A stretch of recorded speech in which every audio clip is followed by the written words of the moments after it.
2022년 3월 24일 한국뉴스입니다. 한국의 100만 명당 코로나 사망자 수가 경제협력개발기구 OECD 국가 중 2위로 올라섰다. 확진자 1위에 이어 사망자 2위라는 불명예까지 안게 된 것이다.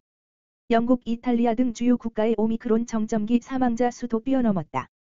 23일 국제통계 사이트 아워월드인데이터에 따르면 지난 22일 기준 한국의 주간 하루 평균 코로나 사망자는 인구 100만 명당 6.63명이었다. 전문가들은 오미크론발 5차 대유행의 피해가 커진 1차적인 이유로 확진자 억제 실패를 꼽는다. 최근 확진자가 급증해 사망자가 느는 건 당연한 수순이라는 설명이다. 아워월드인데이터에 따르면 22일 기준 국내 주간 하루 평균 확진자는 100만 명당 7,790명으로 OECD 국가 중 1위였다. 국내 코로나 누적 확진자 수가 1,000만 명을 돌파했다는 소식에 시민들이 허탈감을 감추지 못하고 있다. 지난 2년간 문재인의 K방역 성공을 위해 자유를 반납했던 상황이 무의미해졌기 때문이다. 자연스럽게 문재인이 자랑하던 K방역에 대한 비판의 목소리도 커지는 분위기다. 23일 세계보건기구에 따르면 지난 7일부터 13일까지 우리나라는 인구 100만 명당 확진자 수가 42,590명에 달해 세계 1위를 기록했다. 반면 누적 확진자 수 세계 1위인 미국의 100만 명당 확진자 수는 765명에 그쳤다. 직장인 박모 씨는 그동안 방역 패스나 사회적 거리두기를 하면서 시민들은 자유를 반납하고 방역 정책에 협조해왔는데 오미크론 이후 정부가 손을 놓은 느낌이라며 우리 같은 방역 정책을 안 한 외국과 비슷한 수준으로 누적 확진자가 늘어나고 있는데 그동안 해왔던 것들이 무슨 의미가 있었던 건지 잘 모르겠다고 말했다. 오미크론 변이에 확진됐다 회복한 대학생 김 씨도 신입생 오리엔테이션도 못 가봤고 어른들이 말하는 소위 좋은 시절에 만든 추억도 별로 없다며 그런데 결국 확진되고 재택치료 때 확진 안내 문자도 확진 후 4일 뒤에나 도착하는 걸 보고 방역 정책에 대한 신뢰를 잃었다고 꼬집었다. 자영업자들은 더욱 격렬한 반응을 보였다. 서울 광진구에서 식당을 운영하는 최 씨는 결국 자영업자들만 다 죽인 방역 정책이라며 해외는 정책에 협조하면 그만큼 손해를 보상해줬다고도 하고 우리나라처럼 영업에 제한을 오래 건 나라가 없는데 결국 이렇게 될 거였으면 뭐하러 했고 문재인 정부를 비난했다. 서울 서초구에서 실내 체육시설을 운영하는 오 씨는 특히 샤워 금지, 오후 9시 시간 제한 때 회원들이 많이 그만둬 굉장히 힘들었다며 문재인이 기자회견에서 방역 잘하니 질문 없냐는 말을 했다는 기사를 보고 피가 거꾸로 솟는 기분이었다고 분노했다. 일각에서는 문재인의 정치 방역에 대한 의구심을 제기하는 사람도 있었다. 직장인 조 씨는 방역 정책이 대선 이후로는 다 풀고 손을 놓은 모습이라며 정치인들이 정권 교체기에 기싸움하지 말고 국민의 생명에 신경 써야 하는 것 아니냐고 우려를 표했다. 직장인 김 씨도 대선을 앞두고 거리두기 해제하고 소상공인 300만 원 지급하는 모습 등을 보며 정치 방역이 아닌가 하는 생각이 들었다며 문재인 정부가 자랑하는 K방역의 취지를 잃은 모습이라고 지적했다.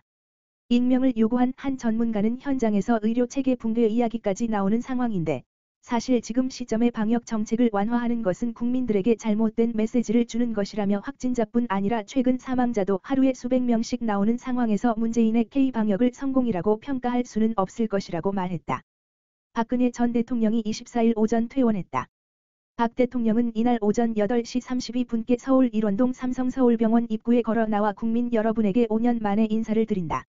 많이 염려해 주셔서 건강이 많이 회복됐다며 밝은 모습으로 인사했다. 이어 지난 4개월 동안 헌신적으로 치료에 임해주신 삼성병원 의료진과 관계자 여러분께 감사의 말씀을 드리고 싶다고 말했다. 박 대통령은 이날 국립서울현충원을 찾아 부친인 박정희 전 대통령 노역을 참배한 뒤 대구 달성군에 마련한 자택에 입주한다. 그는 대구 달성군 자택으로 이동해 한 차례 더 메시지를 낼 예정이다. 이 자리에서 윤석열 대통령 당선인이나 새 정부에 대해 언급할지 주목된다. 한편 박 대통령은 지난해 11월 22일 삼성서울병원에 입원해 지병 치료를 받아온 뒤 최근 통원 치료가 가능할 정도로 건강 상태를 회복한 것으로 알려졌다. 그는 지난해 12월 24일 특별사면을 받았으며 같은 달 31일 0시를 기해 석방됐다. 지난 2일에는 대리인을 통해 대구 자택에 전입신고를 마쳤다. 박 대통령은 24일 오후 12시 30분경 대구 달성 자택에 도착 후 성명서를 발표하던 중 좌파 단체의 인물이 의문의 액체가 담긴 유리병을 투척하는 테러가 발생하여 잠시 중단되기도 했다. 테러를 시도한 인물은 바로 경찰에 의해 검거되었다. 박 대통령은 성명서에서 국가 발전을 위하여 국민의 한 사람으로서 소임을 다하겠다고 했다. 이상훈 전 국방부 장관 등 군 대장 출신 예비역 장성들이 23일 대통령 집무실의 용산 이전과 관련해 일시적인 불편함은 있을 수 있지만 안보 공백은 없다고 주장했다. 들은 입장문을 내고 평시 군사대비태세를 책임지는 합참은 대통령 직무실이 국방부 청사로 이전하더라도 현 위치에서 그대로 임무를 수행한다며 지휘 통제 체계를 변함없이 유지하면서 작전 준비 태세를 갖추게 된다고 설명했다. 또 직무실 이전으로 대통령과 국방부 장관, 합참의장이 용산 영내 한 공간에 있어 취약하다는 지적에는 국방부 지역은 방호력이 큰 지하시설이 준비되어 있어 현 청와대 위기관리센터보다 안전성이 높다고 반박했다. 특히 이들은 안보를 도외시하던 이번 정부가 대통령 직무실 이전 과정에서 안보 공백이 없음에도 안보 공백을 운운하는 것은 어불성설이라며 국민과 군을 분열시키는 행위를 중단할 것을 촉구한다고 강조했다. 다만 이날 전직 국방장관, 합참의장, 참모총장 등 대장 64명 포함 6해 공해병대 예비역 장성 1000여 명 명의로 나온 입장문에는 이 전 장관과 권영해 전 국방장관, 최차규 전 공군총장 등 26명의 실명만 연명됐다. 한편 이날 대통령 직무실 이전 입장문을 정치적 악용에 대한 엄중 경고 및 중단 촉구란 제목의 별도 입장문도 나왔다. 이는 지난 19일 제15대 합참의장 김종환 예비역 육군대장 등 역대 의장 11명이 이름이 올렸던 입장문에 대한 수정 의견 성격인 것으로 알려졌다. 이들은 당시 입장문에서 청와대 직무실 국방부 이전, 안보 공백이 우려된다고 했지만 이번에는 적극 협조할 것이라며 자신들의 견해를 정치적으로 악용하는 것을 엄중히 경고한다고 밝혔다. 또 이들 전직 합참의장들은 문재인 정부와 여당에서는 이를 대통령 직무실 이전에 대한 반대로 왜곡하며 국민을 갈라치기 하는 양상의 정치적 목적으로 악용하는 작금의 사태를 개탄하며 즉각 중단할 것을 엄중 경고하는 동시에 이런 작태가 지속될 경우 강력히 대응해 나갈 것임을 천명한다고 밝혔다. 그러면서 우리는 윤석열 당선인의 용산 직무실 이전이 안보 태세에 영향을 미치지 않는 가운데 이상 없이 추진될 수 있도록 적극 협조하고 동참할 것이라고 강조했다. 특히 이들은 북한의 수차례에 걸친 미사일 발사 등 도발에 대한 무대응, 한미연합훈련 축소, 폐지, 북한군의 서해상 공무원 피살 만행 외면 등 안보 무능과 대북 국어외교로 일관한 현 정부는 안보 공백을 논할 일체의 자격이 없다고 덧붙였다. 이 입장문은 인수위 측에도 전달된 것으로 알려졌다. 대통령직 인수위원회가 법무부와 대검찰청의 업무보고를 분리해 따로 받기로 했다. 수사지휘권 폐지 등에 대한 양 기관의 입장 차이를 고려한 결정이다. 23일 인수위에 따르면 인수위 정부사법행정분과는 오는 24일로 예정된 법무부와 대검의 업무보고를 별도로 받기로 결정하고 이날 법무부에 통보했다.